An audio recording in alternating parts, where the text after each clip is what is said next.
Assalamualaikum warahmatullahi wabarakatuh. Perkenalkan, nama saya Eka Setiawati, NPM 18330011. Saya akan menjelaskan hasil analisis jurnal.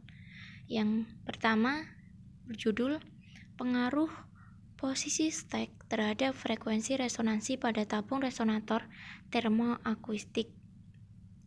Alat yang digunakan, laptop, tabung resonator, mikrofon, dan stek.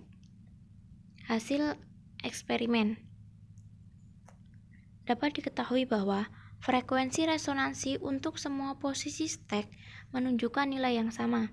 Dengan demikian, posisi stek tidak berpengaruh terhadap frekuensi resonansi.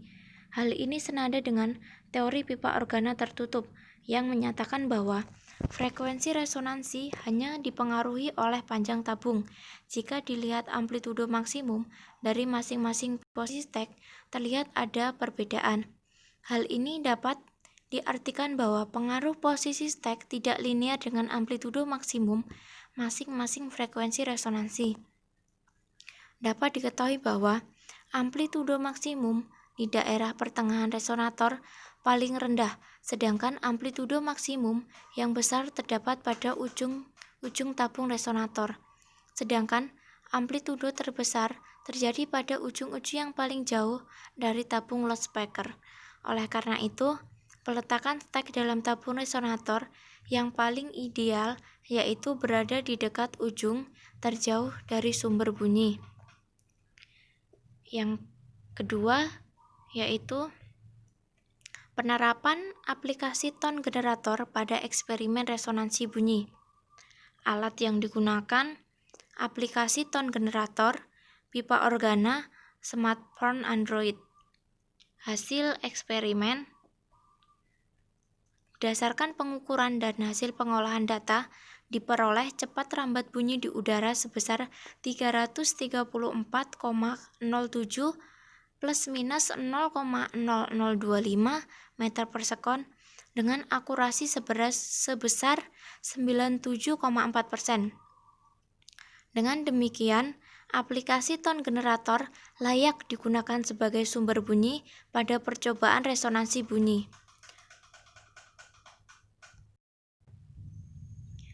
Perlu dilakukan penelitian pemanfaatan aplikasi tone generator dalam percobaan resonansi bunyi untuk meningkatkan pemahaman siswa dalam memahami hubungan kecepatan bunyi di udara dengan frekuensi dan hubungan panjang gelombang dengan frekuensi. Yang ketiga, pengembangan alat peraga resonansi dan efek Doppler berbasis sound card, PC atau laptop untuk meningkatkan motivasi belajar fisika siswa SMA. Alat yang digunakan, sound card, PC atau laptop, tabung resonansi, mikrofon, karet, dan kaca pirek.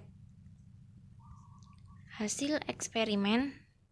Untuk mengetahui termotivasinya siswa pada pembelajaran dengan menggunakan alat peraga resonansi dan efek Doppler, digunakan angket motivasi siswa berdasarkan aspek-aspek ARCS yang dikembangkan oleh Keller, yaitu perhatian, relevansi, percaya diri, dan kepuasan. Aspek-aspek tersebut sudah mewakili indikator termotivasinya siswa dalam pengembangan alat peraga resonansi dan efek Doppler berbasis sound card, PC atau laptop untuk meningkatkan motivasi siswa saat ini. Selanjutnya, pengembangan alat eksperimen bunyi dengan sistem akuisisi data berbasis smartphone Android. Alat yang digunakan, smartphone, mikrofon, pipa organa terbuka, dan termometer. Hasil eksperimen.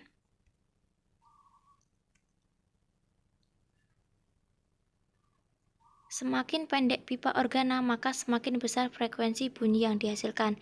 Ini menunjukkan bahwa alat eksperimen yang dirancang mampu membuktikan konsep pada pipa organa terbuka. Dari grafik dapat dilihat bahwa semakin panjang pipa, maka frekuensi bunyi yang dihasilkan semakin kecil. Ini berarti bahwa secara teori hubungan antara frekuensi dan panjang pipa dapat dibuktikan secara langsung dan menunjukkan bahwa semakin pendek pipa organa, maka semakin besar frekuensi bunyi yang dihasilkan. Dengan demikian, alat eksperimen yang dirancang mampu untuk membuktikan teori pada pipa organa tertutup. Yang terakhir yaitu pengembangan kit tabung resonansi berbantuan aplikasi Fisik Tollbook Sensor Suite sebagai media pembelajaran gelombang bunyi. Alat yang digunakan tabung kaca, aplikasi Fisik Tollbook Sensor Suite, dan selang.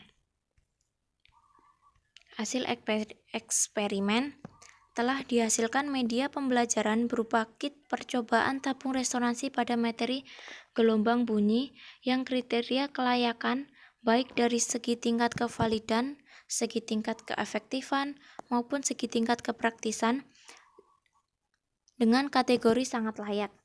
Kelayakan media berupa kit percobaan tabung resonansi yang ditinjau dari segi kevalidan alatnya yang didasarkan pada hasil validasi memperoleh rata-rata persentase sebesar 92,31% dengan kategori sangat layak, sehingga memenuhi kriteria kelayakan pada segi kevalidan alat dan memenuhi pula syarat untuk diterapkan dalam proses pembelajaran di sekolah.